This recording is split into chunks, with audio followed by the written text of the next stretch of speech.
এলাকার মানুষ আইসা মুসা নবীরে কয়, নবী দোয়া করেন, মিশরে বৃষ্টি নাই। নবী ৭০,০০০ কাফেলা নিয়ে জঙ্গলে গেলেন দোয়া করবে।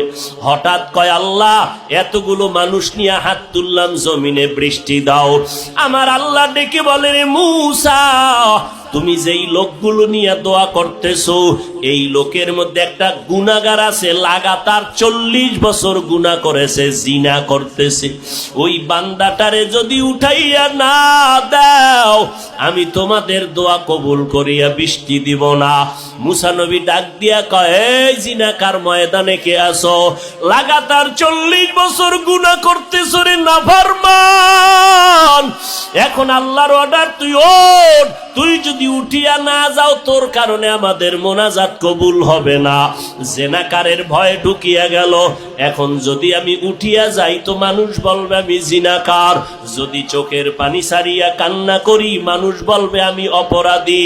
এইবার একটা কাপড় মাথার সামনে রাখিয়া চেহারাটারে ঢাকিয়া আস্তে আস্তে আমার মালিকের কলিজা ভরিয়া ডাক দিছে, ও দয়ার মালিক, ৪০টা বছর আমি গুনাহ করতেছি, তুমি তো কখনো আমার গুনাহটারে মানুষের কাছে প্রকাশ করাও নাই। তুমি দয়ার চাদরের মধ্যে তো আমারে রাখছো, আজকে মুসা নবীর সামনে আমাকে কেন তুমি প্রকাশ করাইবা? ও আল্লাহ, তওবা করলাম, আর গুনাহ করব না, জীবনে আর গুনার কাছেও যাব না রে আল্লাহ, তুমি আমারে দয়া করিয়া মাফ করিয়া দাও। এবার হঠাৎ করে মুসা নবী দেখতেছে আকাশটা মেঘাচ্ছন্ন, বৃষ্টি পড়াও শুরু হয়ে গেল।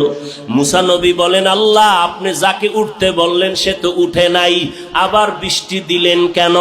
আল্লাহ বলে, রে মুসা, যার কারণে বলছি বৃষ্টি দিব না, তার কারণেই জমিনে বৃষ্টি দান করলাম। আল্লাহর নবী বলেন, তা কেমন করে?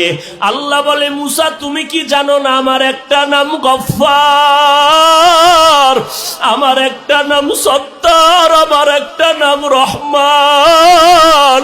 ওরে গুনার পাহাড় নিয়েও যদি কোনো বান্দা একটু ডাক দেয় মালিক, ও আল্লাহ তুমি আমারে মাফ করিয়া দাও।